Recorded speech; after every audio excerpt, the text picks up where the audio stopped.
Hey everybody, it is Monday, April 6th. It means another podcast is going out. WrestleMania was just last weekend, so I'm actually pretty drained. I'm gonna be honest. So there wasn't a crowd for WrestleMania, and I'm gonna be real here. I don't know if a crowd was needed for that one. I feel like I would be extremely drained if there was a crowd.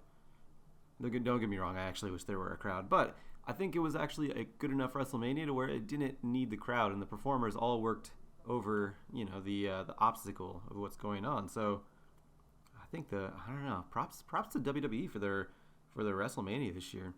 Sorry, I'm getting on a tangent, but I mean, anyone who listens to this, anyone who follows me on Twitter knows that I'm a giant wrestling fan. It might even be in my profile. It used to be in my bio for Twitter. Sometimes it is, sometimes not. I change that thing frequently because I go through moods. Sometimes I'm very determined. Sometimes I just want to be a wrestling fan, really.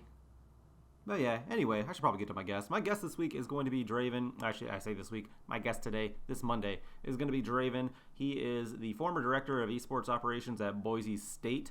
So he has a lot of experience there, which is actually really cool. This is the first time I've talked to a director of esports operations, I believe. Normally I talk to coaches or managers. They have a lot of insight. Every now and then I'll talk to players.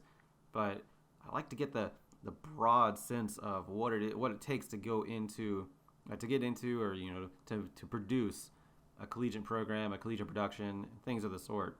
He has a lot of insight on that. He's also a former community manager with ESL and HyperX. Also worked on a documentary as well. He has a lot of experience in the esports industry. We get into that. We talk about a lot of things actually. This is a long one, so he had a lot to say, which don't get me wrong, I'm super happy about. So this is a little bit of a long one. I think about an hour and a half, maybe hour 45 after I'm done with my outro and intro. So yeah, let's just go and get to it. I hope you enjoy. How you been, man? I have been doing very well. How about yourself? Not bad. The quarantine's not gotten you down or anything. It's I have mixed opinions on it because I totally get it and I totally appreciate it, but at the same time, um, about 3 years ago out here in Boise, Idaho, we had a really bad snowstorm where we were advised to stay home, and everyone stayed home and everything was hunky dory and nothing sold out and things were great. This is a little different because I just live with my girlfriend and I have my daughter like every other day, so it's like when I go to the store, I'm not buying for a family. I'm just buying for like a person or like two people. I can't even buy toilet paper, and it's like really starting to piss me off. Yeah, same. So, yeah, I actually had that issue, and I bought a bidet because I was starting to run out, and I was really afraid I wouldn't get any more. And thankfully, my wife found like a pack of nine somewhere. I think it was at a Smith's or something around here. Yeah, So I'm like good for now, but I mean, toilet paper is one of those things you use every day, so I don't know how right. long I'll be good. But yeah, I haven't hooked up to a bidet yet, but I need to because I heard that really reduces use of toilet paper. So if I can make it extend as far as possible, then that would be great because yeah, people are getting very hoardy with all their things, and I've seen videos of people just being like scumbags about it, like taking Right. boxes upon boxes, and that infuriates me.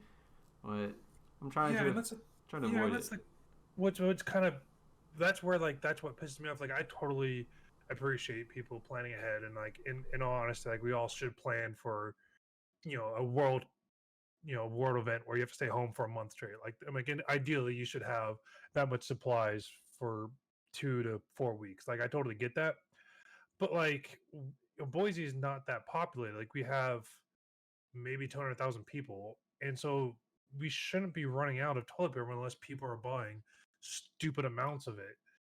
And it's getting to the point where like we're out of frozen foods, we're out of meat, we're out of canned goods, we're out of bottled waters, which I haven't used bottled waters in a couple years now, but it's just when you go to the supermarket, it's like, holy crap! Like, what is people doing? Like, this, it's only a advised quarantine. It's not even an official one, or it's not even a required one. It's just a advised, like, hey, stay home for the next 10 days. Like Boise's trying to prevent it from spreading before it becomes a problem because we only have like maybe like 9 cases total, and it just people just went ape shit with it. And it's like, holy crap! Like 3 years ago when we were snowed in, where we literally couldn't leave the house for safety reasons for about 3 weeks, like it didn't bother anyone. Like everyone was fine, everyone was copacetic, like it was cool.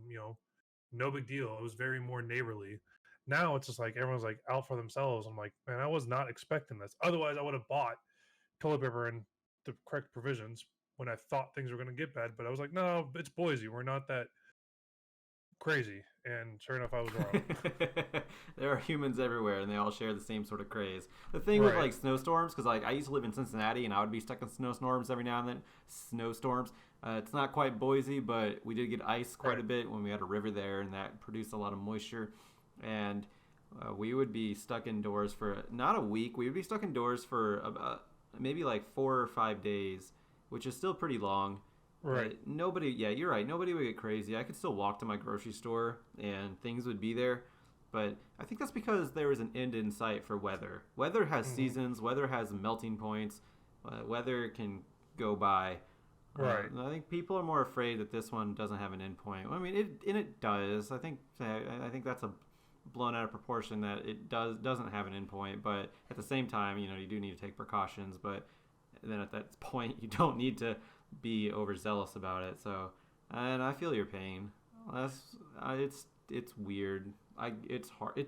I don't understand life sometimes, and this is one of those Right. times. Yeah, and it's like I have two opinions on the entire scenario. Like I get playing it down to prevent panic, but at the same time playing it down almost makes it seem like you're ignoring it, the Yeah, severity of it. So yeah. like it's like one of those things where it's like in my mind I don't think it's that big of a deal, and I'm like, dude, like we closed here, at least here in Boise, or not in the entire state of Idaho, but here, since the Boise is the capital of Idaho, the governor resides here, and so does the mayor. So we have both the mayor telling things and then the governor telling things, and sometimes they're not on the same page, and you could Oh, tell that that's they're not. problematic.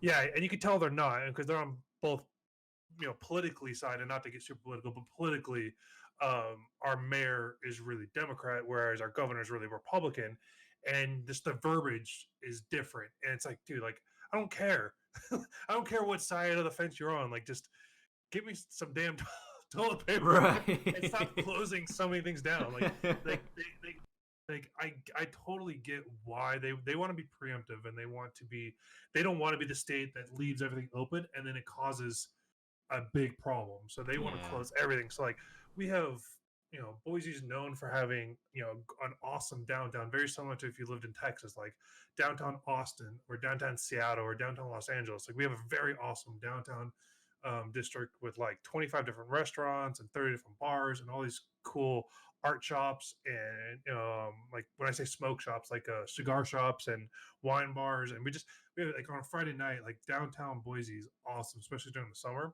Sounds lovely. Yeah, it's freaking awesome. And I think all the bars and the restaurants all have patios, so it's only when it's like 80 degrees out on a Friday night, like 8 p.m. Oh yeah, you guys are far enough north where like the middle of June and July actually feels really nice, doesn't it?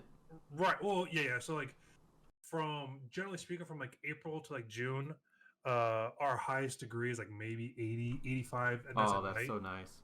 Right. Oh, it's beautiful. And then July and August are like 110. It's like pretty stupid. But then it's only for a couple months, and then it drops to like 0 degrees for the winter. Yeah. Um, so when the mayor is like, "Oh, let's close all the restaurants," and I'm like, "Okay, but that's the reason people go to downtown Boise." So like, even though the retail shops are open, no one's Oh, downtown. the So then the retail shops retail, are staying open? well, they closing now because Okay. they're just losing money. Yeah. And so it's like it was one of those where it's like we have zero confirmed cases in Boise. Like the closest is about 6 hours north in Coeur d'Alene, and it's like, do we really need to close it? Should we have closed it? Did we like jump the gun?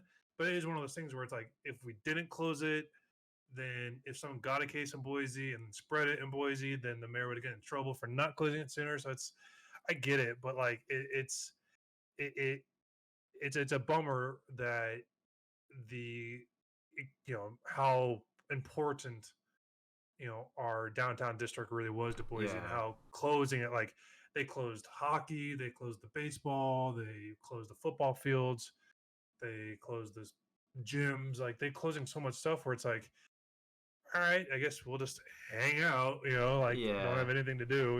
It's one of those Uh, things where it's so unprecedented and it hasn't really happened in our history. At least, I mean, we've had war and things like that, but we haven't actually right. had like a pandemic since I don't know, like the I don't know. Before, I mean, it was way. It was like, when was the last pandemic? I don't even remember when the last pandemic was.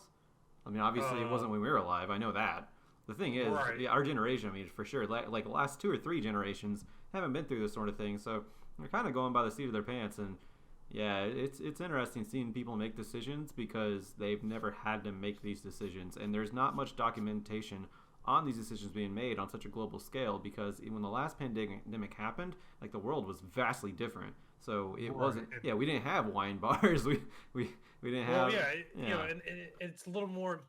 And I forget if I think we're closer to the same age that we actually appreciate this. But like when I was growing up, and this is one of the reasons why I love being out in Idaho versus when I lived in Southern California. Even though I love Southern California and I loved living with like where my parents lived and being in Orange County, um, I I used to be able to like ride my bike down the street to go visit my friend's house and go knock on his door and talk to his parents and go hang out with my buddy or whatever. And then like the older I got in California, it seemed like more and more people like hated when kids would come and like use the sidewalk in front of their house and or get mad if Oh bikes in yeah. front of their house. Yeah. But in Idaho, like when I first moved out here, because when I moved out here, I got married and I moved when I was married with my wife to live with her with like near her family's neighborhood. And my sister in law would be like, "Oh, Eisen, which is my nephew, like, oh, Eisen is gonna go down the street, going to ride bikes down the street to his buddy's house." I'm like, "Oh, do you want me to walk with him?" And she's like, "Why?" I'm like, Yeah. Yeah. "I don't know. I'm from California. We usually have to." She goes, "No, like no, the neighbors will call me if he's in trouble." I'm like, "Wait, Yeah, the neighbors will yeah, call you?" yeah. Things are so. I've heard a lot about Boise, how it's still kind of really. I won't say old school, but very. Like you said, how we grew up back in the '90s when things were just seemed a little bit safer. Right. And now it's in a lot of cities it's not. I've heard Boise is still kind of like that, still stuck in time, which is not necessarily a bad thing, but they still have that sort of mentality where like, yeah, just go ride your bikes down the street, no problem. Yeah. Go. Oh, your neighbor's handing out candy. I mean, Halloween's not a problem, sort of thing, Or Oh, like, 100%. Yeah. And there's certain parts, and like with every city, town, state, there's certain parts where like, yeah, avoid that area because that's known for yeah, XYZ reasons. But the city that most of my ex-wife's family lives in is very neighborly to where like they know 5 neighbors to the left, 6 neighbors to the right. They all call each other. They're on a Facebook group together. So my aunt, or not my aunt, my sister-in-law would be like type in a Facebook group like, "Hey, have you seen my kids?" It's like, "Oh, we saw them at the park 6 blocks away." Like, "All right, can you tell them to come home?" "Yeah, no problem." Like, and like they'll go tell them the kids would come home. Like they all just respect their neighbors in that regard, even they're their ages between 8 and 15. And so it's still cool to see that because when I was growing up, I remember that. But my sister, who's only 6 years younger than me or 5 years younger than me, didn't have that same upbringing, even though it was only a couple years difference. And that's just I think people just got too focused on themselves and not so much neighborly.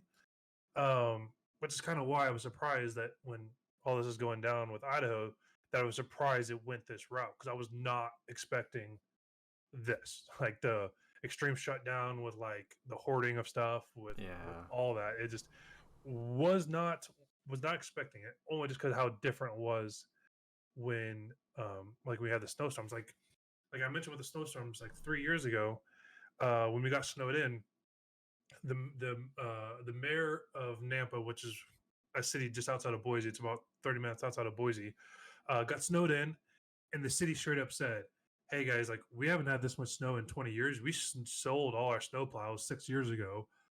We have nothing to clean the roads with. We have no way of clearing the roads out. We apologize, but we have to cancel all mail services, garbage services, any normal city services. Like we apologize. If there's anything we could do to help, let us know."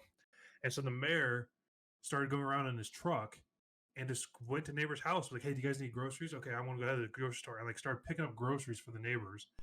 And then I helped him with a couple other buddies like pick up trash for the neighbors who couldn't get the garbage out of their um sub unit, or whatever they're called, the housing complexes and stuff. oh yeah, yeah, yeah. Or like dumpsters and stuff.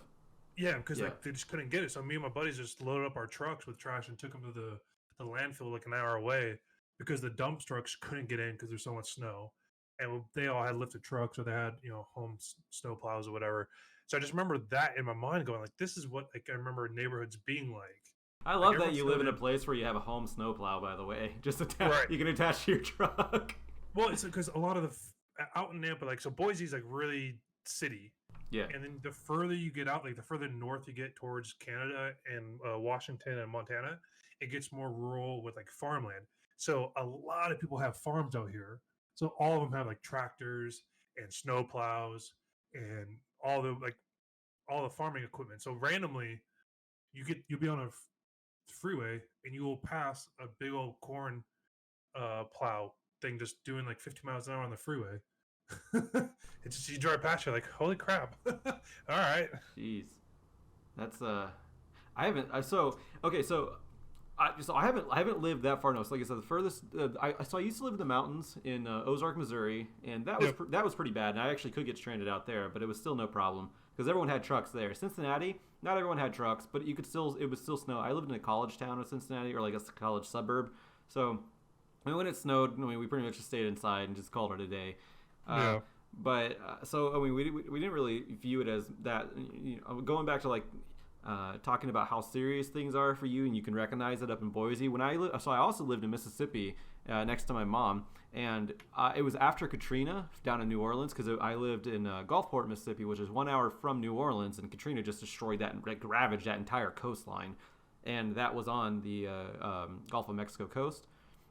And my mom told me that she knew that things were going to get serious when the Waffle Houses closed down, because apparently the Waffle Houses will be the last one open and the first one, the last one to close and the first one to open during a disaster. And if they don't close, then it's not regarded as a real disaster. They closed during Katrina, and now down there they're starting to close. And my mom told me that. I was like, oh wow, it's serious, isn't it? Yeah. The Redneck Hibachi's closing.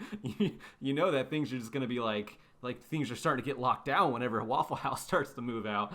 And there's actually a map that was released saying showing all the Waffle Houses that are closing down right now. I mean, there's still a lot of them open because, again, they're like super resilient. And I have no problem with Waffle House. They're like some of my favorite 2 a.m. memories when I can barely speak. But when Waffle House is closing down, I realize, and we don't have that many. I don't even know if we have any over here in Las Vegas. I haven't looked for one because I don't really drink that often anymore, and I don't. Yeah, that means you only find them at 2:08. Yeah, I would say that's me. Therefore, I have no need for a Waffle House. Yeah. But when they start closing, I know things are getting serious, and there's ones that are starting to close. I'm like, oh no. So yeah. My girlfriend likes certain Waffle Houses. She used to live in Corpus Christi, Texas, but she's originally from Kentucky. Oh, so me too, bro. Yeah, what in Kentucky or Texas? So I was originally from Missouri, but when I say Cincinnati, I actually lived in northern Kentucky. I lived in Highland Heights, Northern Kentucky University area. That's where I lived at. I've known nothing about I always thought I knew states and geography really well, but like east of Texas, I'm so bad with it. So she lived in Tulane, Kentucky. I feel like yeah, Tulane. I think it's TI. Okay, I have no idea where that's at then. No, I visited a couple months back, but we had to fly into Tennessee and then drive across the border to Kentucky. It was like 45 minutes south of Illinois. Oh, okay. I think because we went to Metropolis, Illinois. Okay, I'm not familiar. Yeah, I haven't been there. So I've been. Tylene. My girlfriend just texted me because she heard me. Tylene. That is handy. Thanks. Yeah, I've been straight down through Kentucky. I don't think I've been to Tylene. I've been straight down through, and I've been over to Indiana, but along Illinois, haven't quite been there. Anyways, go on. I'm sorry. We got off a tangent. Yeah, I forget where I was going with it, but no. So yeah, she likes Waffle Houses a lot, and so but out here she's like, yeah, there's no good ones out here. But I'm pretty positive there are some in Vegas. There has to be. With how much drinking goes on in Vegas, there has to be Waffle House. Well, that's the thing is that it's a city that supposedly never sleeps, although right now it's taking a nap. But yeah. Right. We don't need Waffle Houses. We have like other things. There's like so many other things. Just I think even Heart Attack Grill, which by the way, Heart Attack Burger, Heart Attack Grill, whatever it was called, it's like that novelty place where if you weigh a certain amount, you get free food. It's on the what? Yeah, it's a real thing. It was on Fremont, and it stayed open until it was absolutely ordered not to be open anymore. Yeah. So there's places like that. There's like casinos in Fremont. So we don't. I think I would assume we have one too. But again, I haven't had a need for it because A, I don't drink, and B, when it's late at night, I just have so many other go-tos now because Right. I mean, there's so many things open in Vegas that either rival the amount of weird niche food that is Waffle House, or is probably Right. better for me that I should be eating other than Waffle House. Yeah, and I'm sure being a local to Vegas, you probably know better spots than the touristy ones. Like a Yeah. tourist to Vegas would hit up the Waffle House, but as a local, you probably know, oh, this food's actually better. But no one's going to say this food's better because you don't want the tourists to take it over. Yeah, there's so many nice places in Vegas that are open 24 hours. I absolutely love the city for that. It's glorious for that.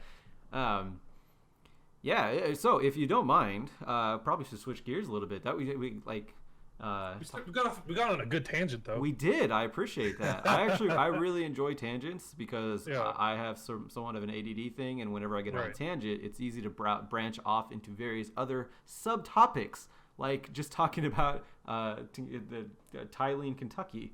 So Yeah, I know when I got there, the funny thing was that from being from Southern California, which that's Southern a big California culture shock.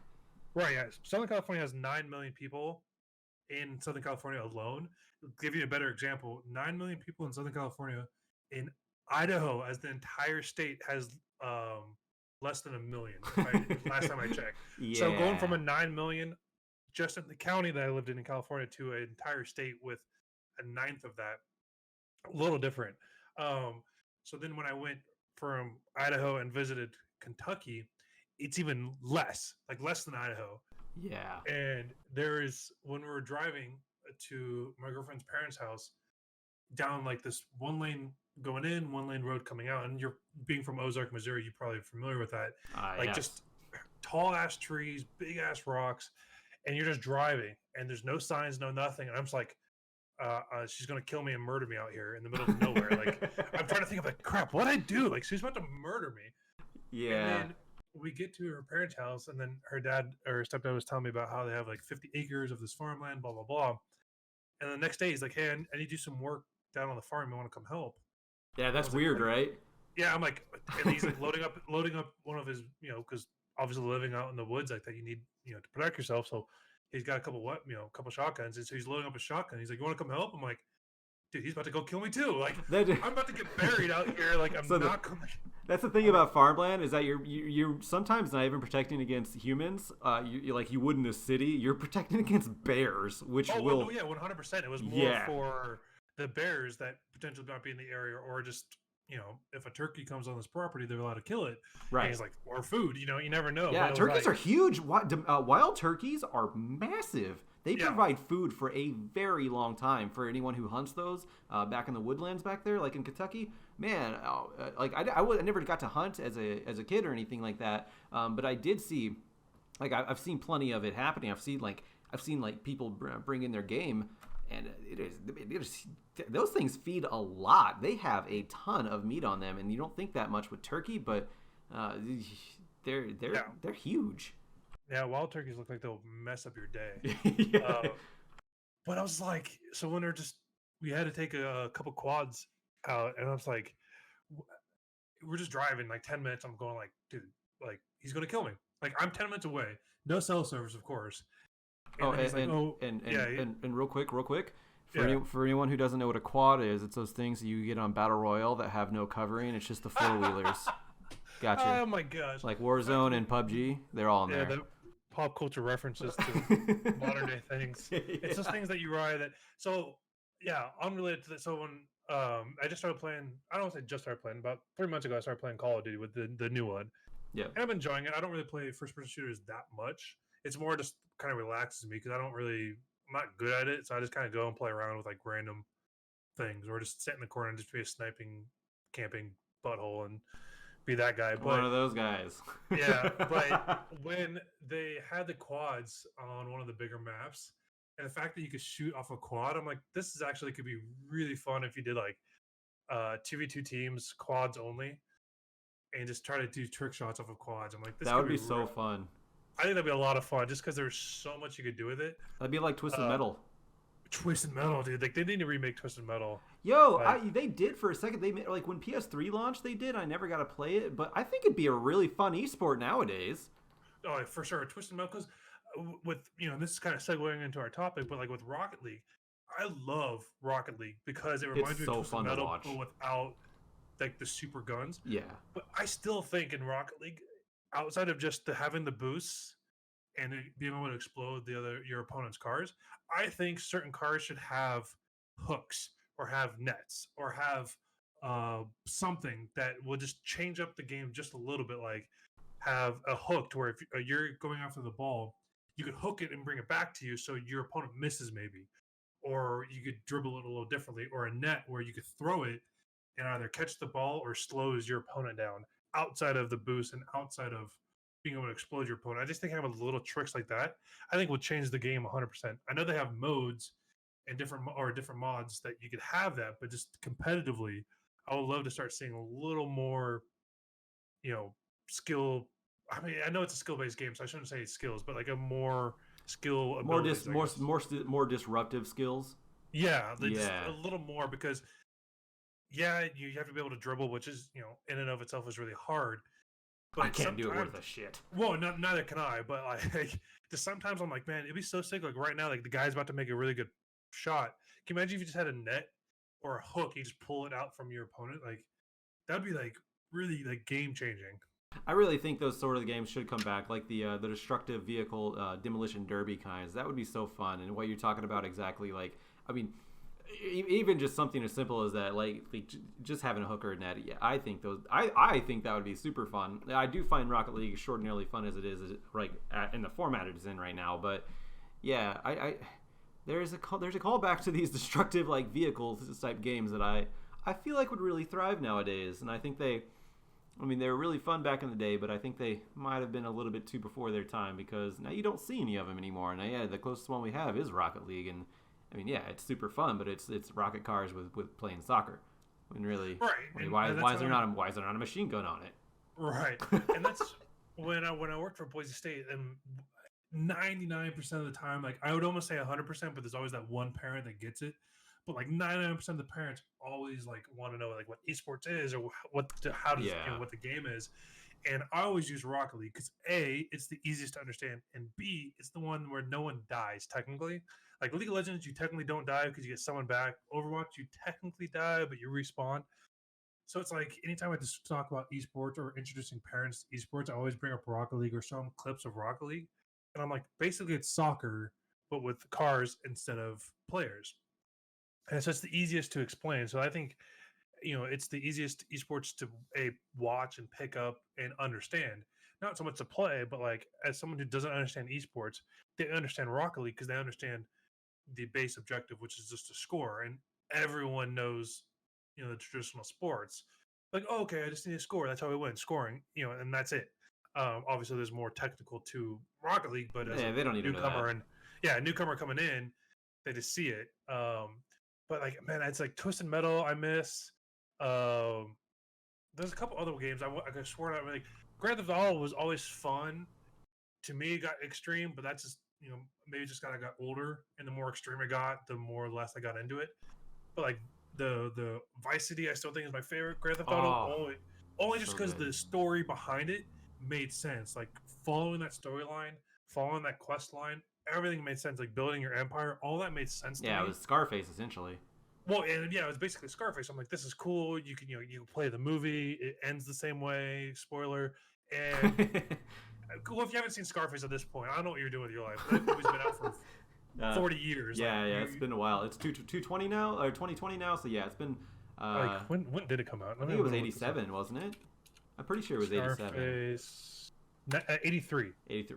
Wow. Okay. Okay, Yeah. so almost 23, almost 40 years. Yeah. Jeez, man, that movie's freaking held up. It still has a lot of relevant. I guess like it really helped form a lot of the really cool mafia stories from like not just like I mean obviously Godfather helped a lot too. Oh yeah, But for sure. but Godfather was more like you're branded in and you already have a surrounding, while Scarface was you're absolutely trash and you have to make gold out of it. I love that. And yeah, Vice City was like one of my favorite, still is my favorite GTA. I do like San Andreas a lot because it has the 90s hip hop scene in like 90. It talks about the 90s gang warfare and things like that, and the riots back in the LA, which growing up in the east side of the United States, I always found all that sort of thing fascinating because like none of that sort of thing was like present over there.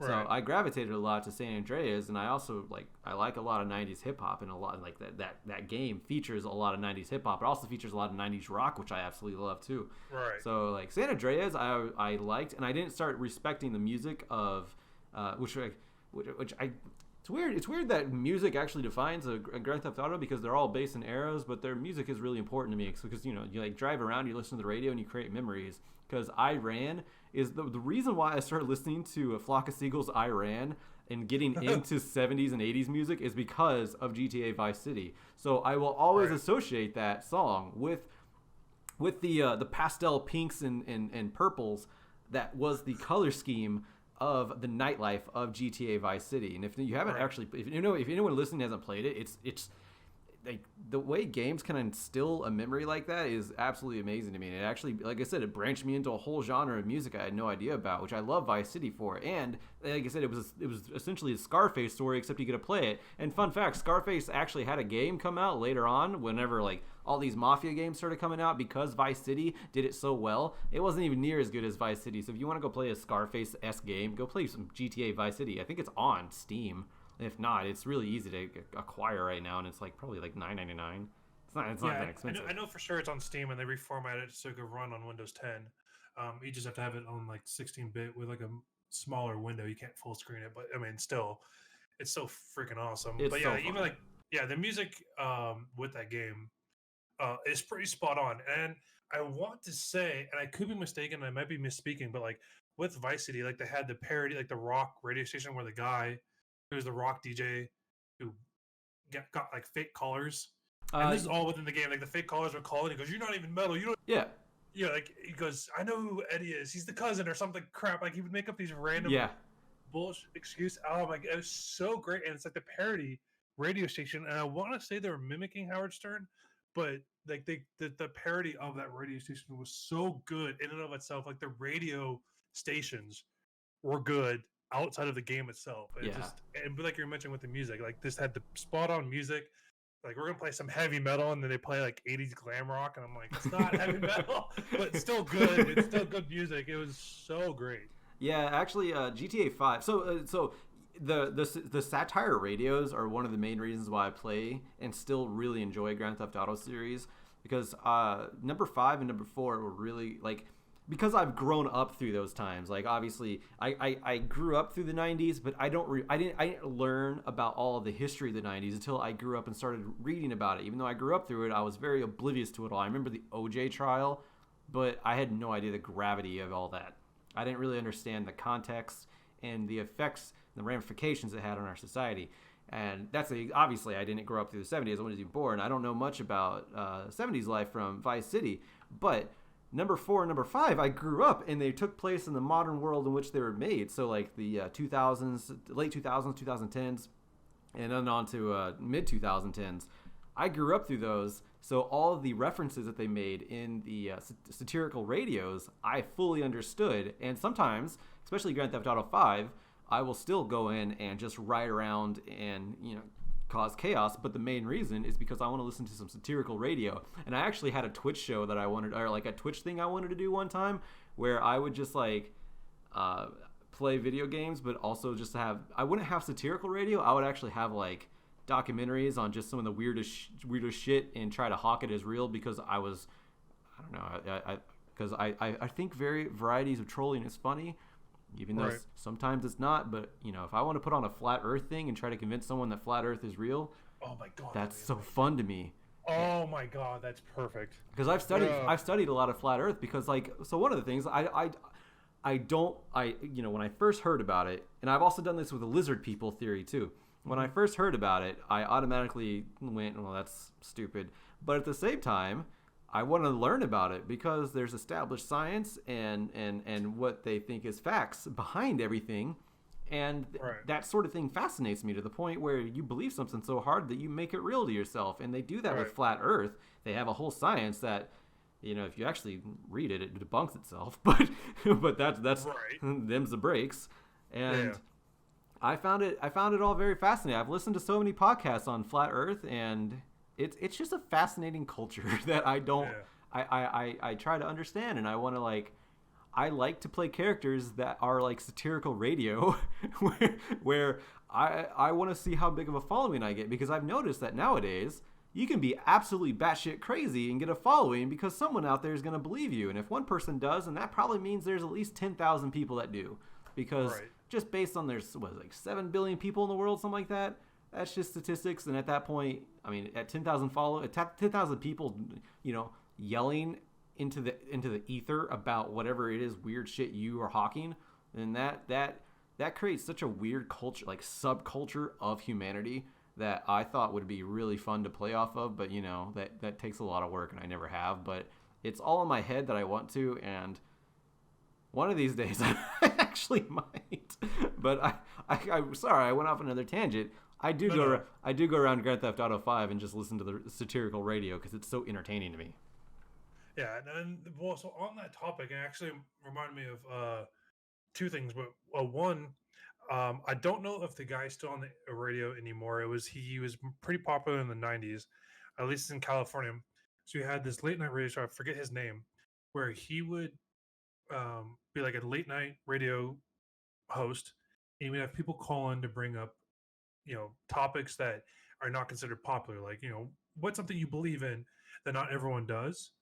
And so then he would throw his voice to make it seem like someone called in, but it's really him. And so then he would basically bring up these like outlandish topics to himself, and then have his listeners call in to argue with the fake guest. That's even awesome. though it's the host the whole time. And so I remember I would listen to it with my dad when him and I would drive to like Nevada or to Southern or like San Diego area to go motorcycle riding, and so we just go at night to get there in the morning.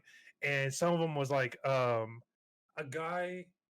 The guest that called in was a guy who was suing AT&T because in the directions of getting a new cell phone for AT&T, nowhere does it describe that you have to give out your cell phone number to people for them to call you. And so then he was saying that because AT&T never had a description or a how to use guide to give out your cell phone, that the cell phone that he got for his son made his son depressed, which resulted in his son being gay. And so he's Oh my god, AT&T for causing his son to be gay. And then people would call in like, "Are you?" I was going to say, this is the radio DJ saying this as another person. Yes, the radio DJ has this guest on about this topic, even though it's the radio DJ throwing his voice to sound different. And so then people were calling in to yell at the fake guest, but they had no idea it was a fake guest. They had no idea the radio DJ was just pulling BS out of his ass. And it was so funny. The amount of people that got so mad about these, and the topics were so outlandish. Like, yeah, you can't believe this. I don't know how people thought this was real. Like another one was, he threw his voice to be a female, and the female was quote calling in, upset that the Girl Scouts were selling cookies outside of supermarkets because the quote guest, the fake guest, was who couldn't have kids. So anytime she saw Girl Scout cookies or Girl Scout stands, it made her depressed that she couldn't have kids, and she didn't think it was right that the Girl Scouts were able to do it, and they should be sensitive to the fact that she can't have kids. And it caused these huge arguments, and the host is trying to throw his voice and then tries to be the mitigator, be like, okay, let's calm down. That sounds so hard. Like, oh, it was so good because people just did not realize it was a fake guest with this a fake, non-real. Oh, it's so good. Oh my gosh, it was so good. I've actually thought about doing that with broadcasting because I used to commentate on League of Legends, right? Right. Okay, so I've taken a step back from that, but I have my own projects. One of them I mentioned on a podcast before with Corvus Crow called Bluntcast, where I want to get high while casting because it's legal in Nevada. Anyways, outside of that, I've also wanted to impersonate my co-caster and just have on a different voice, and I have a whole persona for them and everything. I'm not going to spoil it here, right? But I have a whole. That sounds amazing. I have a whole persona for them. that would completely clash with my normal persona, the one you're hearing now, and Yeah. it would just cause a lot of banter and a lot of disruption during a broadcast. And I wanted to try to market that as if it were a real person on my on the other end of that voice. And Yeah, duo casting with yourself. yeah, because you can, because obviously I know how to alter my voice a little bit. It both with myself, my actual physical self, and I have Audacity because I've practiced altering my voice in Audacity. It's a program to alter sounds and things like that, and you can alter your voice in that program, that app. And I've thought about doing that, and yeah, just putting it up because I can splice together things, I can create conversations, because there's nothing more fun than creating an illusion that it's just all you, and you just completely absorb yourself into it and let people believe it and comment on it, like that radio DJ. I envy that Yeah. guy for coming up with that because that is so funny. Yeah, I wish I could still find it. I would have to text my dad and ask him if he still remembers it because I don't know if he's still around anymore. Because at the end of his show, he would say that it was fake guests and no one was real and stuff like that. So that Okay. way the people called in didn't get super mad because people call in and say like, "You, I'm a, like," people call in like super mad. Yeah. But that's a glorious idea. Almost have like the serious caster versus the guy that just calls like the wrong plays. You're like, wait, what? No, Like it's not that's even not. that. I know. Yeah. So I wanted to do. I wanted him to be professional, as far as when to time everything, but just be rude as hell. Just be a total ass and make really gross comments about various things, Yeah. happening on the Rift. I actually wanted his casting to be good. I wanted it to be a dichotomy where people actually liked hearing him for his actual play by play, but Right.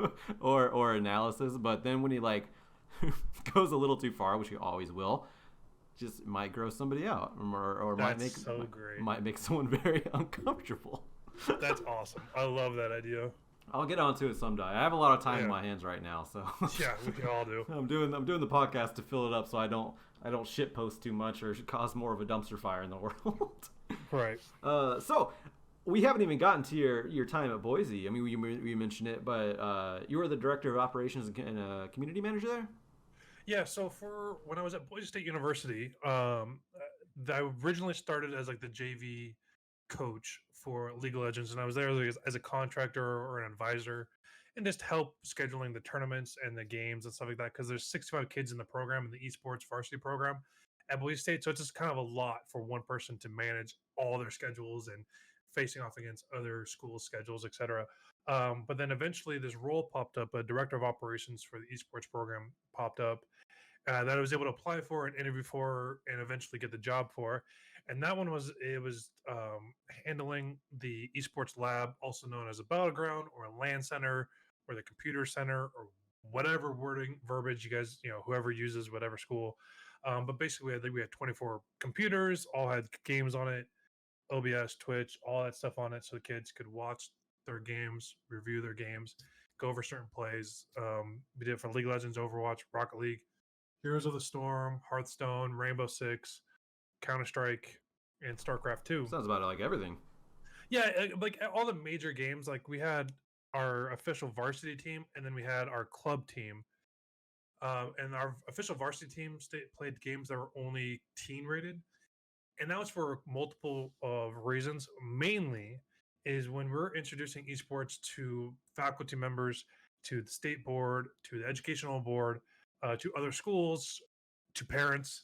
Last conversation we ever want to have is about video games and violence, which Right. comes up so often that I would be a millionaire if I got $1 for every time someone said that to me.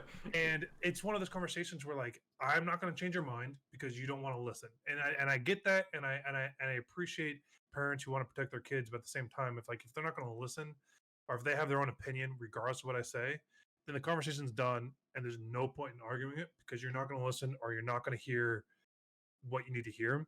So we never want that conversation to ever be brought up or that topic. So like I mentioned earlier, when I introduce parents to esports or parents who have kids in high school, and I would go around different high schools giving esports talks about how kids can make a career out of esports, whether playing the game or being on the back end, where they're being production, a community manager, a director, a team manager, whatever. You don't have to be ridiculously good at video games to be in the esports industry. I'm like, there's so many people in the esports industry that play the game casually, but they're but don't play it to be the best. And I mean, you've interviewed a few people already. Like, there's just so many people in the industry that you don't have to be good. Yeah.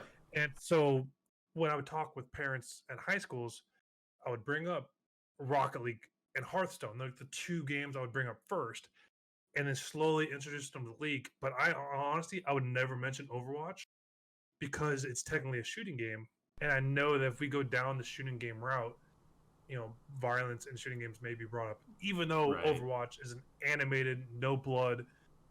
When you die, you don't even look like you die. It's a respawn kind of thing. Like, there's nothing really violent about Overwatch, but it's still technically a shooting game. League, you could say it's an arcade style type game where you just play a character that has all these cool abilities. Yeah. Overwatch, technically the same thing, but more pew pew in Overwatch. Right, so that was kind of part of my job, just trying to change the culture, especially at Boise State. Just because even though we had the full support of the school, not everyone in the school supported it. So like we had the full support of the president of the university and then the alumni and the higher ups. However, just because we have the support from them, the science department may think it's a big waste of time and money, and they will have their opinions about it. So it was always really upsetting when I would come across a professor and they would be like, "Oh, what do you do?" And I'm like, "Oh, I'm the director of operations for esports." It's like, video games? I can't believe the school would have a video game team. Everyone always wants to have their opinion in there too. Yeah. Whenever they say that, it's like, we didn't ask for your opinion, man. Yeah, exactly. And I was like, well, I'm like, yeah. And so depending on their verbiage, like I had some professors be that blunt, so I'm like, yeah, and I just kind of walk away or kind of end the conversation or just politely leave. But then some like, oh, like, how's that going? I'm like, okay, cool. They're interested in a sense. They may not be like they don't want to support it, but they're curious.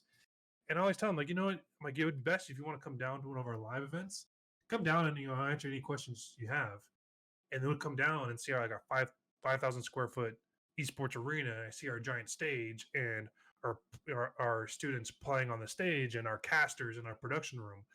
And they're like, oh my god, like there's a lot more to it than just kids playing video games. I'm like, yeah, we have a huge opportunity for students to get involved on the production side, on the casting side, on the marketing side, on the team management side. Like there's so much opportunity to where we get students who volunteer to come down. And then our goal, or at least one of the goals, because we had many, one of the goals was get a kid or a student to participate on the esports team for the 4 years who'll be at BSU, and then have experience in esports. So when he graduates, who have a degree in whatever degree field he or she chose, and then have 200 to 500 hours of gaming experience, whether playing on the team, being a part of the team, being broadcasters, being production, a director, whatever. So that when they graduate, they have the degree plus experience, which is really hard to do now, as you may know. Yeah. Like when you go for jobs, they're like, oh, okay, we want 10 years experience plus a degree. It's like, well, at my age, I was able to do one or the other. Either I went to school with no experience, or I skipped the schooling and got only experience like I did. I never went to college, so I have just straight experience. I have zero education. So in my 30s now, it's like a problem that I don't have schooling. It's like, well, I got experience. I have 10 years experience in whatever. So that is another argument point or another thing that we like to bring up with parents. Is like, this is why you want your kids to go BSU. They're going to get experience, plus they're going to play video games, which they'll do anyways, with or without us. They're going to play video games in the dorms. They're going to get experience, play video games, and get a degree. So when they're 22, 23 graduating, they're going to be more set for life than they would if they never played esports or they never played video games, or if they skipped college. So this is a double win for literally everyone. Yeah, and Boise has the unique, I guess the unique feature of having both a relatively prominent esports team and also a relatively I think a pretty prominent collegiate football team too, is right. I know you guys have a very famous football field. Our blue. Yeah, the blue grass. Yeah, which is a fun fact. Our varsity kids, or the Boise State's varsity kids, the stage that they play on, we lined with blue turf. So our varsity Oh. kids play on blue turf, and so anytime we get a faculty member that is obsessed with our football team, because at Boise State you have to be a football fan and you have to be a Boise State football fan. Uh, And I just lied and I told him I was, even though I you're had from never watched the California. game. Yeah, Yeah, yeah, like I did. yeah. So we told him about the blue turf, and like that's what sold so many people. That it's like, oh, that's awesome. So, Um, oh, go on, yes. go on, go on, go on. Well, what I was going to say was that originally when I first started, our football team wasn't that good. We lost a couple seniors. We didn't quite rebuild that season, and so we follow our football team schedule. So if our football team plays against Tennessee State, if that's a school, I don't know if it is, but Tennessee University, whatever, if they play them in football, we will reach out to that school prior, figure out if they have an esports team, and then play them in whatever game that they have. So if they have a League of Legends team, we'll play them in League of Legends. So what we used to do, and then broadcast it and make it some hype thing, like Boise State versus Tennessee, like watch League of Legends before football kind of thing. And so we used to be able to say like our football team lost to Tennessee, but our esports team won. Ha ha ha. But then this past season, our football team went like 11-1. Like they just destroyed everyone. And then our esports team, we lost a couple seniors, so then our esports team wasn't as strong. So we actually were losing to the schools that we beat the previous year, whereas our football team was beating the schools that they lost to the previous year. So then they kind of had the flip flop of the football team, being more clout than our esports team in terms of wins and losses. But it was a lot of fun having that online banter with our football team. So, with you being, so you said you didn't go to college, which I dropped out of college 3 times. I actually haven't graduated, and I just got right into esports and did all that. Uh, with you being not going to college, going to a university and becoming, a director of operations and the community manager, how did you fall into that, and how did you convince the schools like, hey, I got what it takes. Let me do this. So it took a lot of, I don't even want to call it persuasion. When they announced the role and I got my first interview, like I had to make sure that I explained, that I understood the role that they wanted, plus adding to my experience. And I come from being California, so where I was a community manager and a broadcast producer when I worked for ESL, which is that international video Yeah, production crew. They're yeah. based in Los Angeles, but their headquarters in Europe. And so I was there for about 2.5 years. I worked as a contractor for Blizzard. I worked at HyperX for a while as well, just doing influencer manager, and stuff like that. And not to mention, I helped with Caleb, which I think you know Caleb from SoCal Esports. Um, Yeah. we just I don't yeah just had to explain like with my past roles, like just because I didn't have the education side, I had the experience of starting something from grassroots and expanding it, starting some I started in a role that of already a concrete company like ESL, growing that, or HyperX, where this was really unique, where we're just sponsoring online video gamers. So I had to look out for what works in online gaming, what works for Twitch streamers, the personalities, YouTubers, etc. So I try to show them that like I have so much experience, this well-rounded experience, that this will make me a perfect candidate for this role in terms of being able to talk to students, being able to understand video games, understanding talking to parents, and then dealing with I call it corporate America, but dealing with the faculty and alumni and the donors of a university who are just want to make sure that their school doesn't get tarnished with anything bad. So Right. and that's where I explained when I worked for HyperX, like we had stakeholders that we had to talk to all the time. That me being a huge video game nerd, I just can't talk about video games to these guys. These guys understand the business. I don't want to call it money, but like they understand business and profits and losses. So that's what the university sees. And they just don't necessarily care how they get profits, and they just want to make sure they keep that rolling. So I can't just be like, oh yeah, we're going to talk about video games to these guys. No, they're not going to care. So you just being able to spin it to where they understood and where it made sense to them was and thankfully out in Boise, there's not that many people that have esports experience, and they weren't going to pay anyone to relocate. So I think I lucked out. I mean, to be honest, um, if they had the resources to relocate someone, I'm sure they could have found someone to relocate. But I was local. I was already a part of the team in the sense of doing the coaching for the team. and so a lot of people knew me. Um, a lot of the team knew me just from past experiences, from meeting them at DreamHack or PAX, or just for my time at ESL. Um, so it was, thankfully everything came together, and it worked out relatively well. It was fun.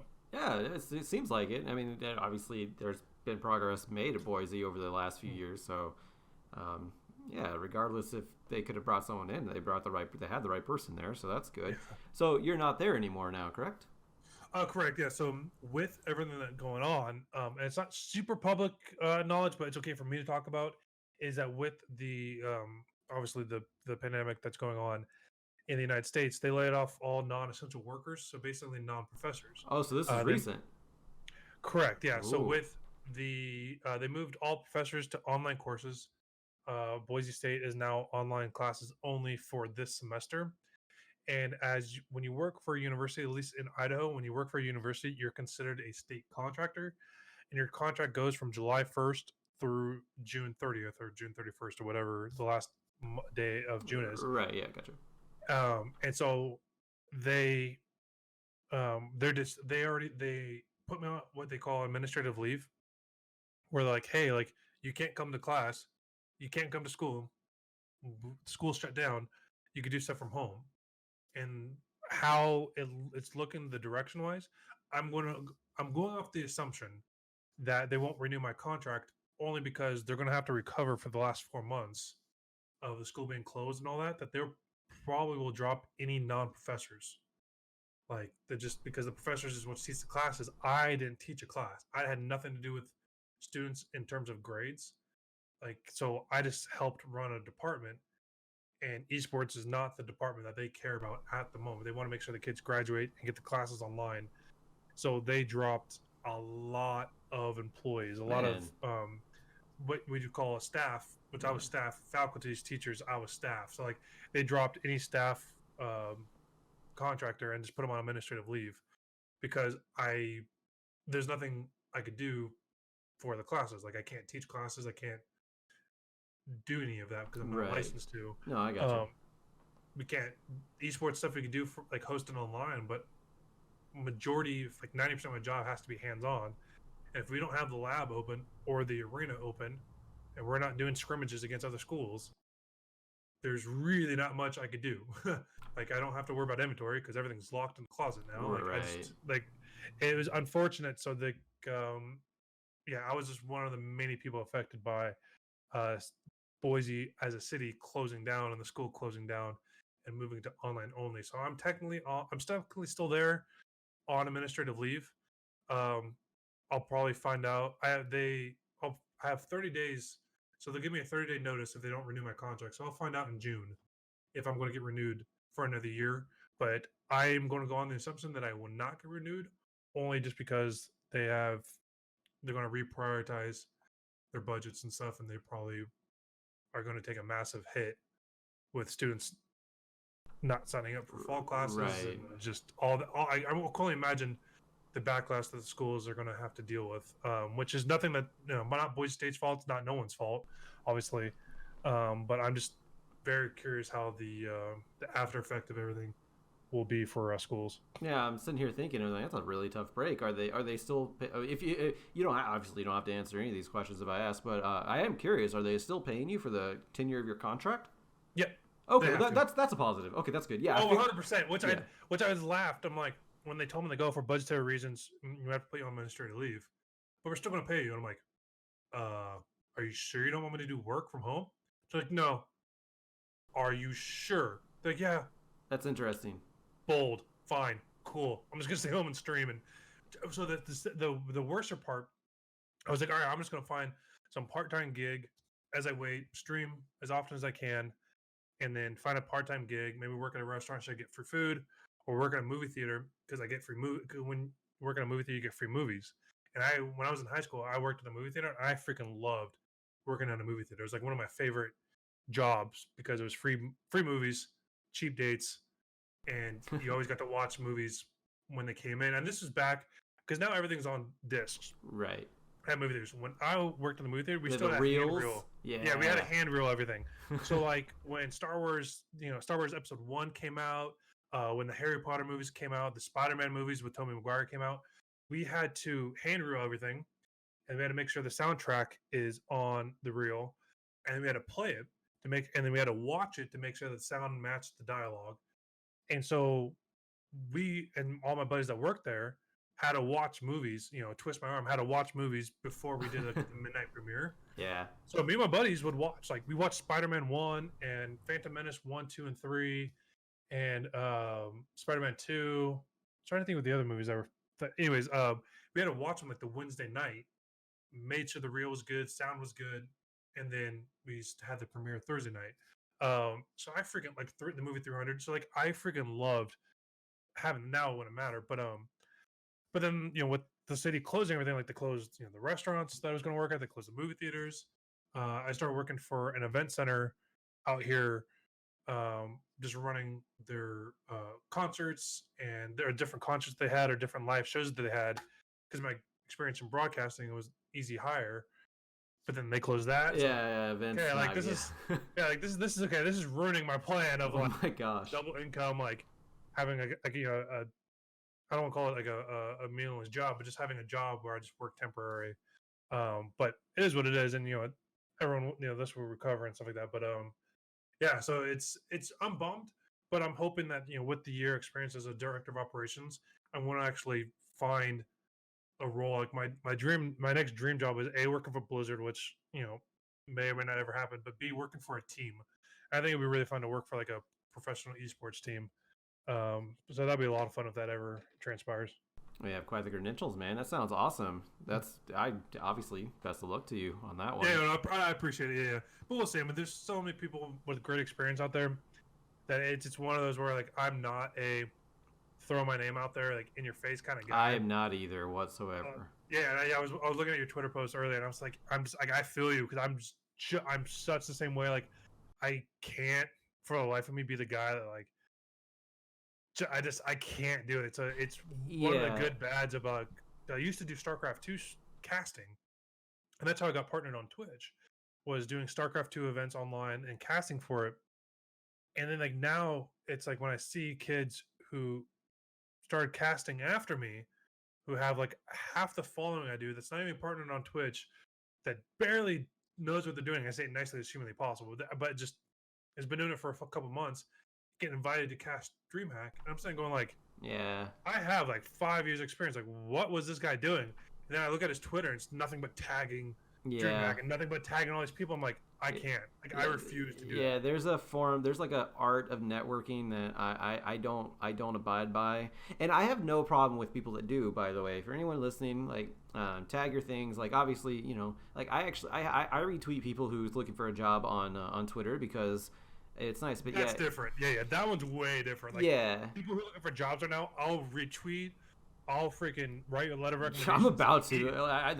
That was my tweet. What was alluding to is like I have close friends that I will talk to about hey, is anyone hiring, or they'll send me a job or something, or give me a reference.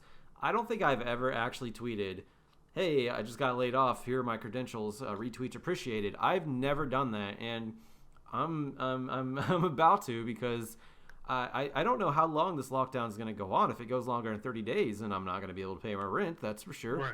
But I got this month going, and I think I might got next month. But other than that, like I gotta start making money somehow. I gotta get a different job if I'm not gonna have. I mean, like I'm technically on furlough.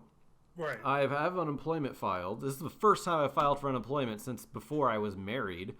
Yeah. Which is like almost looks like 9 years almost. Wow, and so I'm just trying to prepare for everything, and I'm at the point where like maybe I should ask for help. I mean, like I got such a big response on the podcast thing. Maybe people will actually help me out here. So you should because your network of people will have something. And my I have a lot of recommendations, but like hit marker jobs. I don't know if you're following them. That's the only place I'm in scouring right now. Is that nice? They have a job posting for Vegas. There's Dark Zero. So there's a few of them. I posted. I actually applied for the one for MZ. I think it's Machine Zone. Yeah. Yesterday. I applied for that because I didn't know they were here. They're based elsewhere, but they have another. I guess they just opened a branch here. I actually applied for that one yesterday, so thank you for mentioning that. But Right. there's also Dark Zero, the esports team for content production. And man, I have such imposter syndrome with content production because I've done content work before. In fact, one of the ways I got my last job in partnership marketing for Plays TV, like my yearly contract, my 1 year contract a couple years ago, was because I made a video using some of their program, using their program to help me do it. And it got to the second page of Reddit. Like I have such bad. It was a fiddlesticks guide, by the way. Yeah, that's awesome. Yeah. But I have such bad imposter syndrome with my content creation because I never feel like it's good enough because I don't really I feel like I can do well enough at it, but I'm just so intimidated. Well, what if I can't? What if I suck at it? What if I suck at campaigning? What if I suck at all that stuff? And I don't have that problem with partnerships, strategic partnership marketing, or social media management or anything like that. But specifically, getting all the assets, putting them together in a way that will be compelling and tell a story, and also get the message across that we want. I have such bad anxiety about that, even though I could probably do it. I'm just I just haven't. So that was I don't know. I feel like I'm going on a tangent with that, but that was the other one I saw in Las Vegas. There's other ones that are from Skills, which bless their heart, I'm really glad that they actually get back to me, but they reject me in a day, and I don't know why. Right. I usually get rejected at Blizzard within 10 minutes, and so part of me thinks there's something in my resume or someone in HR that I pissed off at one point in life. Yeah, I've burned a lot of bridges, so I'm actually wondering that. Yeah, I'm always curious about that, but I don't call it the sad part, but the thing where it's just about how I'm terrible at describing my past experience and stuff that I made. I worked on an esports documentary when I was at ESL, and that was on Netflix and now it's on Amazon and iTunes and stuff like that. The one on Netflix. Okay, I've seen the one on Netflix. The all work all play. Yeah. Yes, that's you. Worked on that. You worked on it. Yeah, so I was one of the producers on it. That's awesome. Yeah, and it's how do I leverage this without really putting my name on something where, as a producer, literally all I did was what I did specifically was that when they filmed it at San Jose, IEM 2014 San Jose, I literally held the back of the shirt of the cameraman as he panned backwards, and I walked him backward and cleared his path.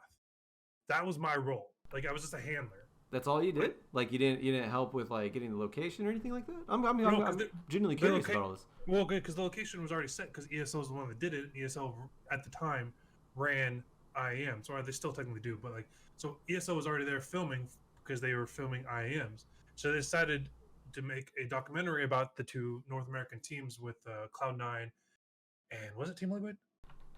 TSM. I can't believe I forgot. I actually don't remember either.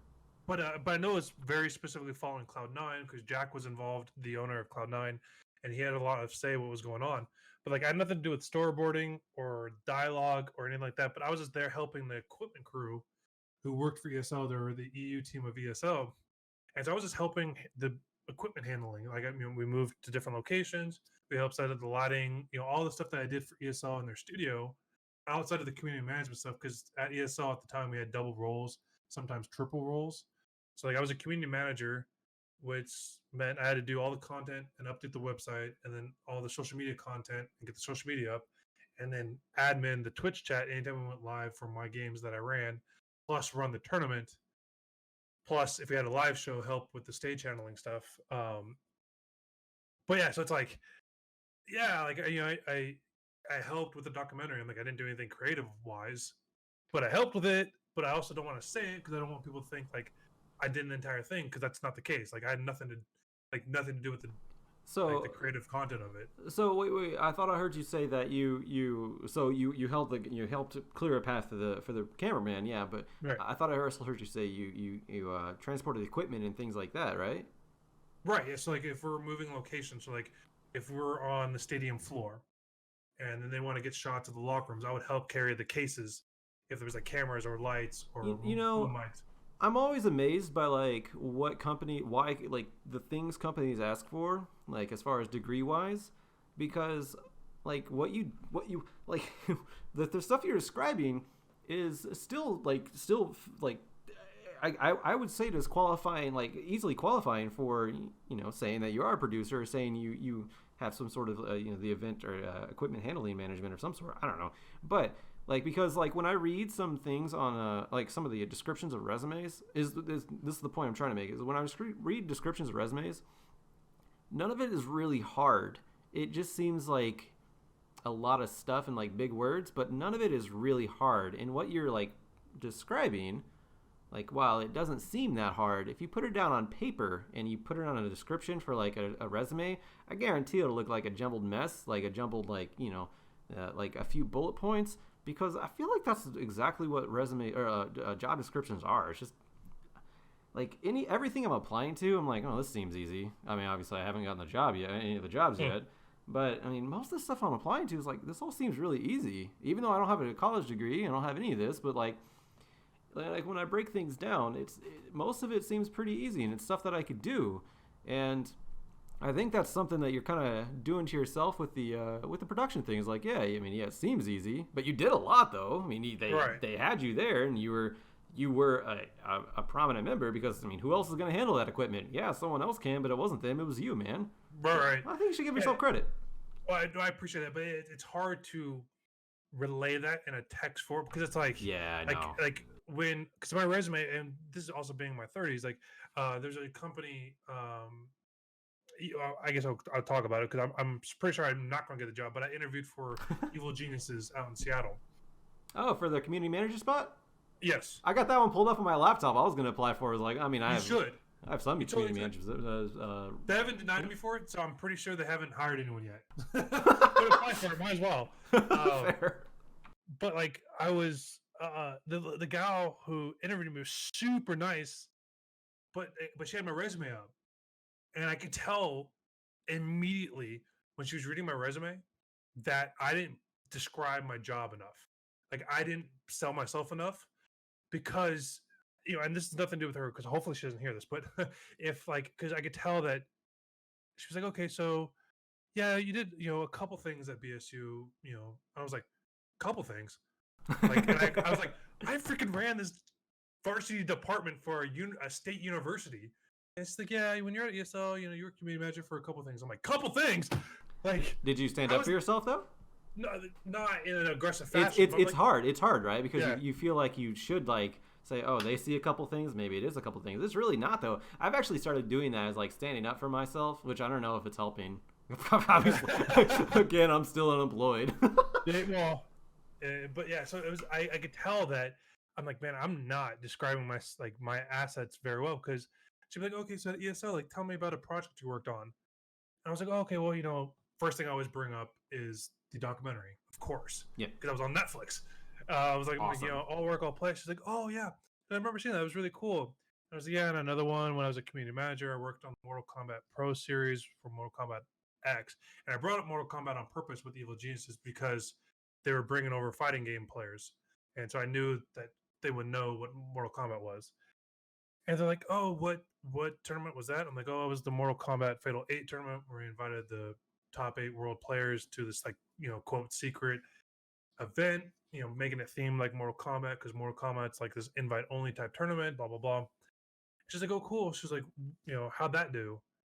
And I was like, crap, like, how do I explain this in a resume so that way, like, they have those kind of stats without just bullet pointing a bunch of bull crap stats that, like, she wanted to know about it, because that's the role of a community manager, right?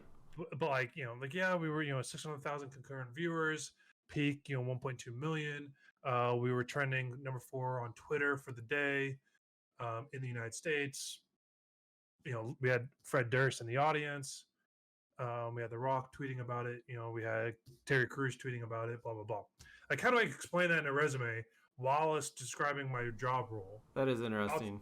You know, like, because I was like, I was community manager. I helped with online tournaments and updating the, you know, but how do I throw in those big, awesome numbers without, you know? So it was so hard. It was so frustrating. I'm like, man, how do I word this to like sell myself without being that guy that talks for 10 minutes about themselves and and 30 Yeah, seconds in, people tune out. You yeah, know. that's something that always weirded me out too, because that's essentially what an interview is, right? You talking about yourself, which I mean, I told you I have imposter syndrome. I was like, what am I gonna do? I mean, you have my resume. Why are you asking me this? Right. Did you not get that from the cover letter? Like I wrote Right. specifically. I work with Team Solo Mid. What else do you want from me? Right. Right. And that was the other thing that was awkward. She's like, okay, so you mentioned ESL. Where on your resume did it say you worked at ESL? And I was like, I don't want to be a dick, but I was like, third paragraph down. And she's like, oh, that says Turtle Entertainment. I was like, yeah, that Oh, yeah, the parent, yeah, yeah, but Turtle Entertainment owns ESL. She's yeah, like, oh, okay, that's good to know. And I was like, crap, how many recruiters probably didn't know that? And then here I've been like calling it by the proper company, and I should just be putting ESL, but technically it's Turtle Entertainment who employed me. ESL was just the system, you know. So I was like, crap, like I so haven't. many mistakes. Yeah, I mean, most people do know Turtle Entertainment, so that is one thing is that like I've noticed that it's not inherent. Like I've noticed it every now and then, but it's not like super rampant. But there are some like gatekeepers, like I mean recruiters, that don't quite understand exactly what the person is being hired for, but they know it's their job to get candidates that look like Right. they know what they're doing. So. Uh, yeah, I've run into a few of those, and I don't blame any of them for like costing me an interview or anything. Besides one, and it was for a collegiate thing, and I was like, obviously I know plenty about collegiate. Right. I mean that is my heart of hearts is collegiate esports, and there was some miscommunication between the recruiter and me, and I'm pretty sure that just sacked everything. And Right. it was for a big company. I'm not going to mention it because I actually really like the company, Right. but oh man, it sucked. And that sort of, like you said, that sort of thing can be really frustrating when the gatekeeper doesn't quite grasp everything, because again, they're not even if they're paid to recruit, they're not paid to understand the entirities of like The role the and understand role. how Yeah, essential you would be, and only if they understood how essential that role is and the type of personality you need for that role. Like on yeah, paper, the best person may not be the best person on paper. It's you know, but I remember when I interviewed for Blizzard, the recruiter definitely was a video game player and definitely understood her stuff, and it was actually really refreshing to have an interview with a because I interviewed for a community manager role at Blizzard, and the person who was doing the interview, I could tell understood the culture, understood it really well, and that interview was probably one of my favorite interviews by far. Even though I didn't get the job, and I totally get it, and I was like great, you guys hire great people to begin with. So if you didn't hire yeah, me, that means you found someone better, which is yeah. great because I'm happy for said department that you guys hired for. Um, but this one was a little weird, and that's kind of what you're saying. But like I kind of she kind of got it. But there's some interviews where I'm like in my mind I'm thinking like this guy has no idea what he's talking about. Like I'm not gonna Yeah. name the company, but there's a one in Los Angeles that I had about a month ago where I was like, this guy really asking me this question? Like this has nothing to do with esports. Yeah, Like, that's and I'm trying to associate it. I'm like, okay, how can this be related to esports? And I'm trying to understand his this person's question about why he's asking me, but like that's nothing a community manager would ever have to deal with, dude. Like, okay, I'll do my best to answer it and make it as good as I can, but yeah, what the heck? Yeah, yeah, no, that's a hardship, and it sucks. I hope it works out for you in the end, though, man. I really do. No matter what you set your mind to, you have quite a credential, quite the credentials behind you. So, wait, I feel like way more than me. My God. So, yeah, man. I've done a lot, but not a lot with the a lot, if that makes sense. Like I've done Yeah, a little of a, if that makes sense. Because you yeah, also have to remember too, and I don't have it on my resume, and this got brought up in my most recent interview with Evil Geniuses because on my resume it doesn't look like I've never managed anything. Community manager, yes. A director of operations, yes. Influencer manager, yes.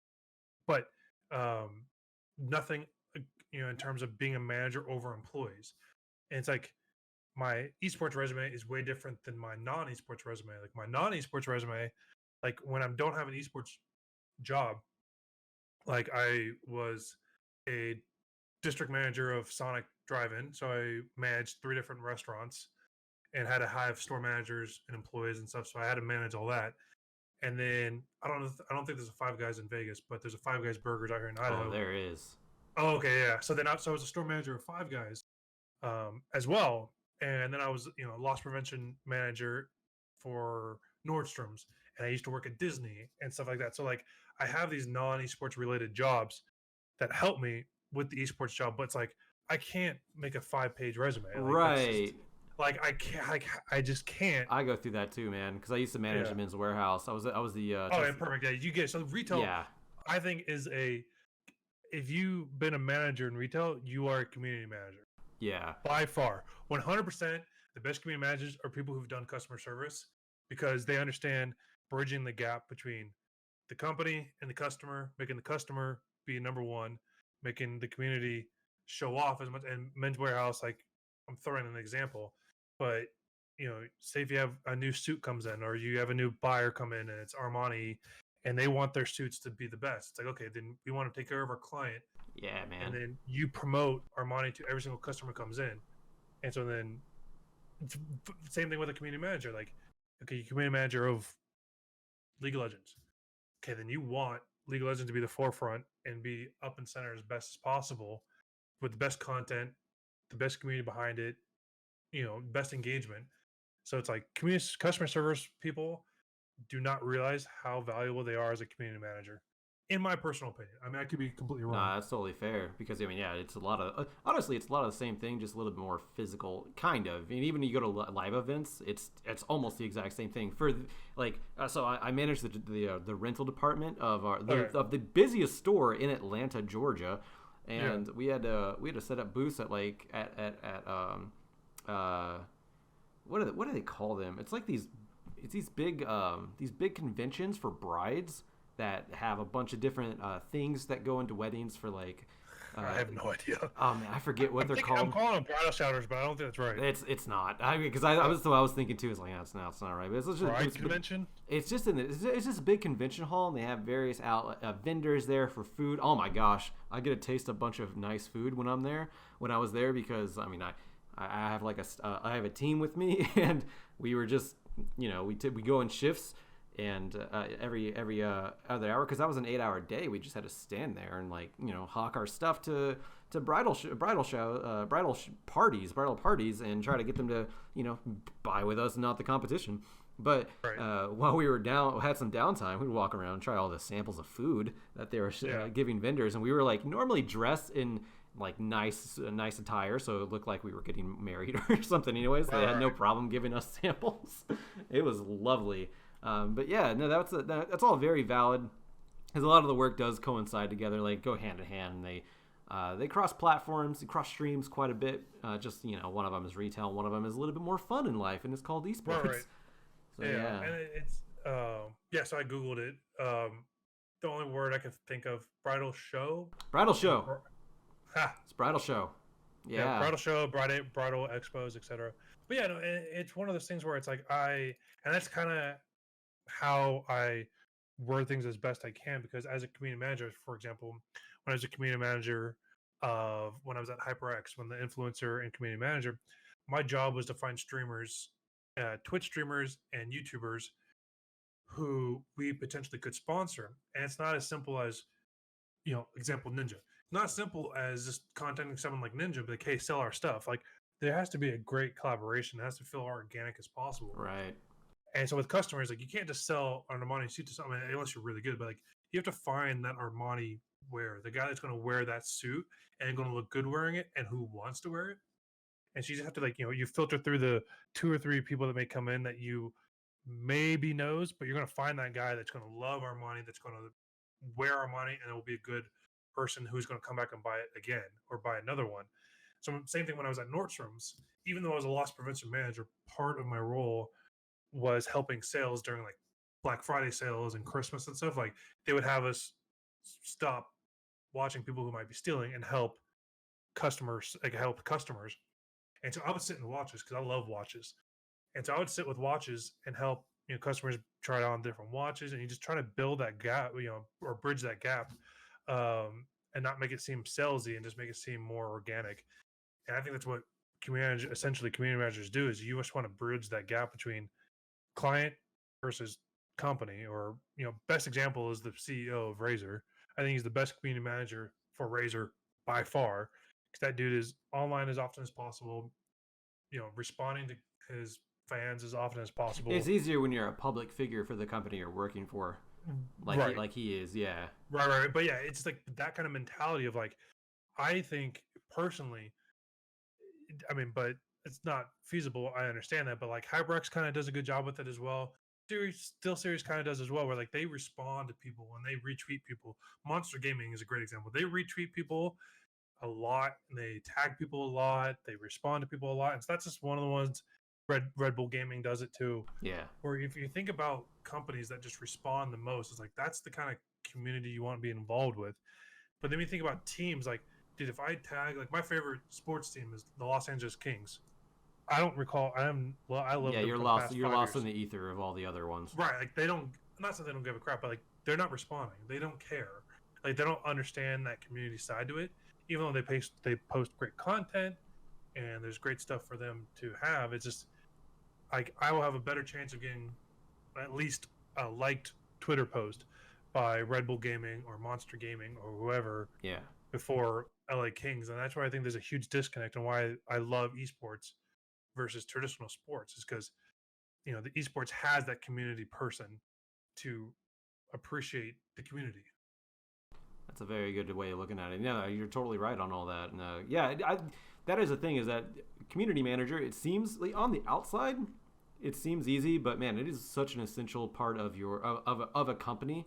Just like social media managers seem really easy, but no, it's more than just posting. You do a lot. You run campaigns, you run marketing strategies, and community manager and social media manager kind of go hand in hand. You also cultivate the community and create a fan base, and you see how diehard the fan base of TSM is.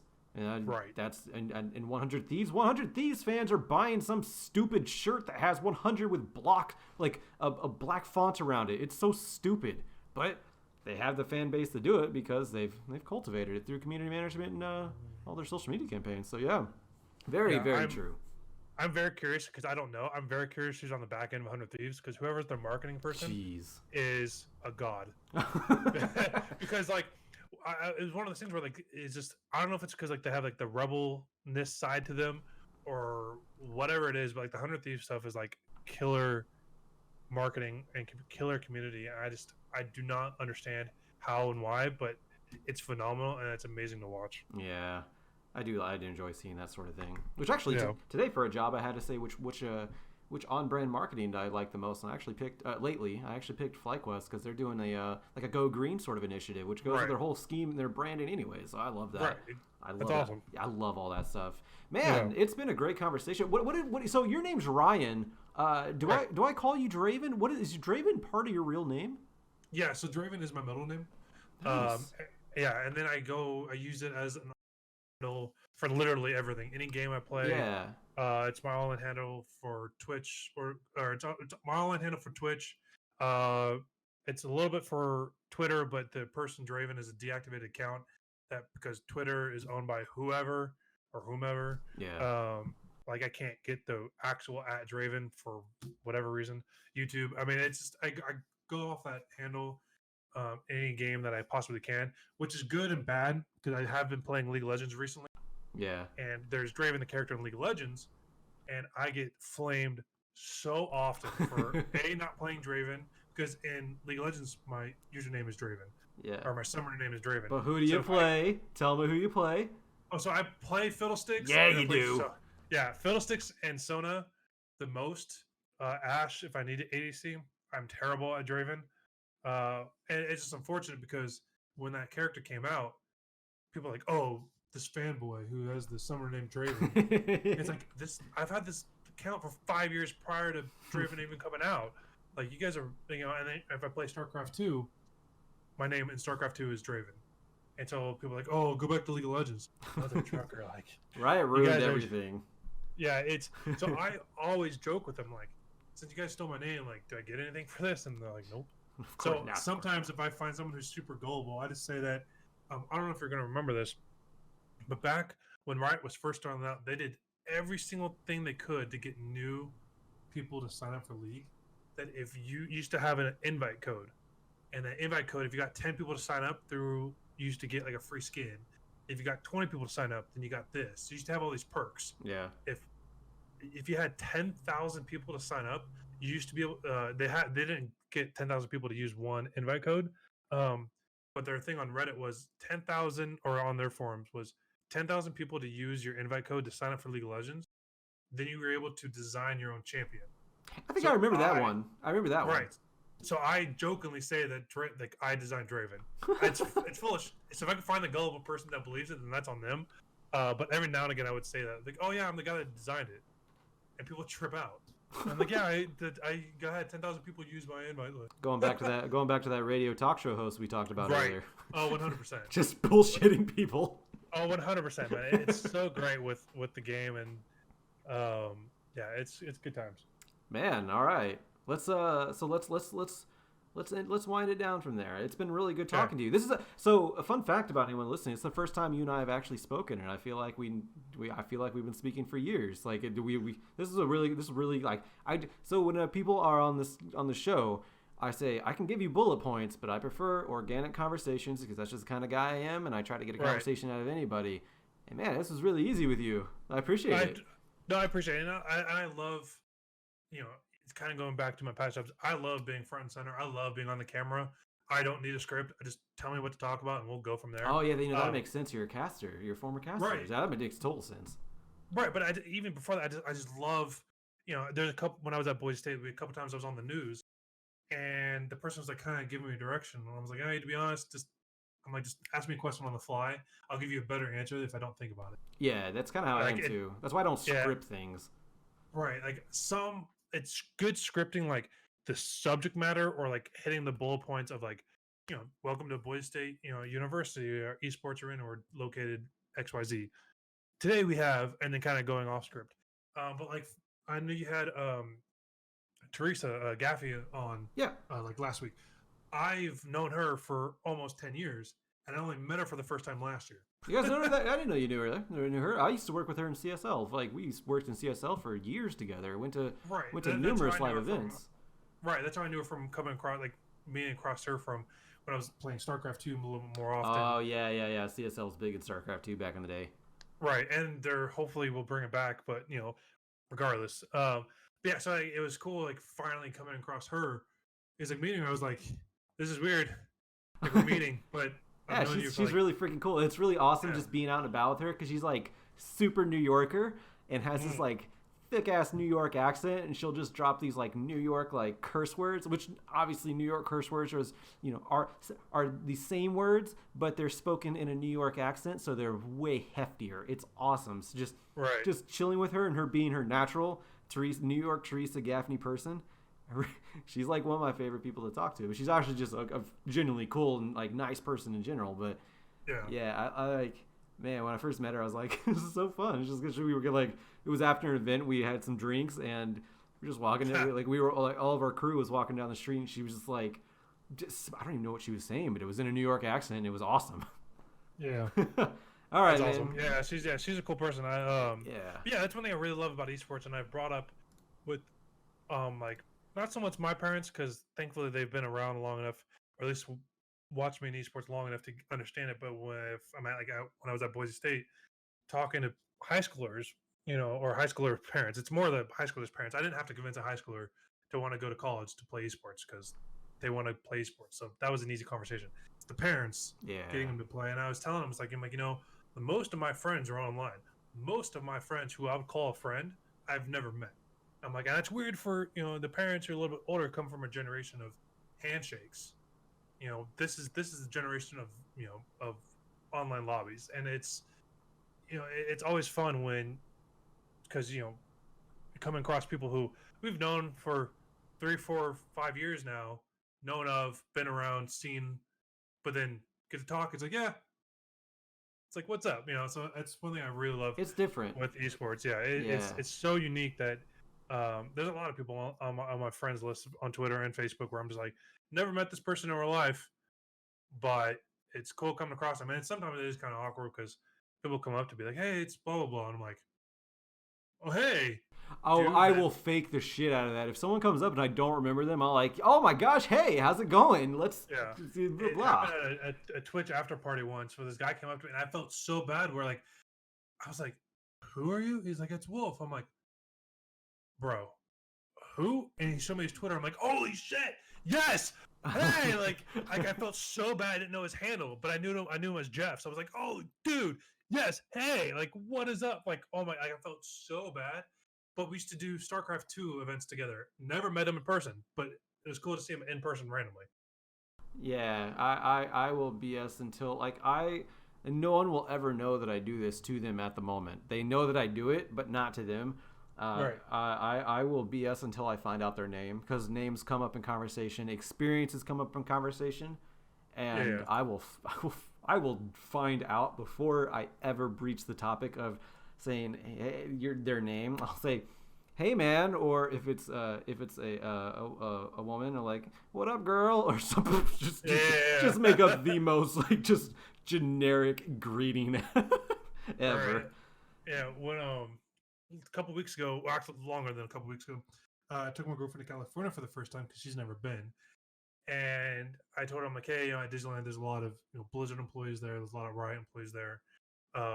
This is going to sound super arrogant, like, but I do get people to come up to me often when I'm at Disneyland, or wherever. And sometimes if I'm wearing like a Team Liquid shirt or my Collegiate gaming jacket, people will come up to me right on my Halo shirt.